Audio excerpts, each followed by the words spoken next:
Di hiji kampung aya patani anu sok biasa ngalacai kanggo kapentingan sadi dintena. Ngalana tina liang cai anu aya di pasisian leuweung. Tiap enjing anjeunna ngaku cai ku dua ember.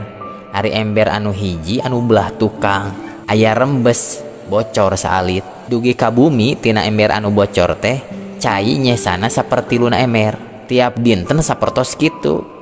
Hiji waktos mah anakna ningalieun kana ember anu rembes eta.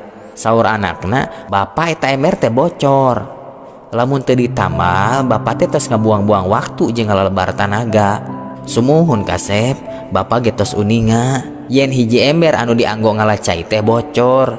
Kusabab kitu bapak melakan siki cabe, siki tomat, sasayuran jeung kembang di tegalan anu kasorang ku bapak.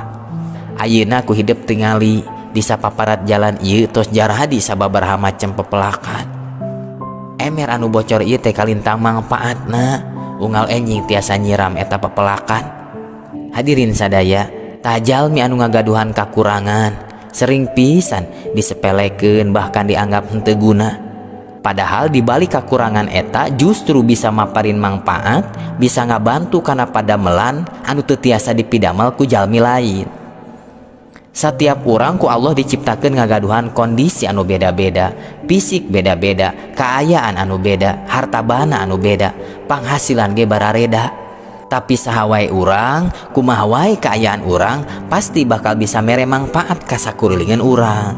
Anu gaduh ilmu ku ilmuna, anu gaduh tanaga ku tanagana, anu gaduh ide ku ideuna, anu gaduh harta ku hartana, anu gaduh pangkat ku kakawasaanana. Sabab khairun nas anfa'uhum linnas, sahade-hadena manusia nyata nu loba manfaat pikeun batur jeung lingkunganana.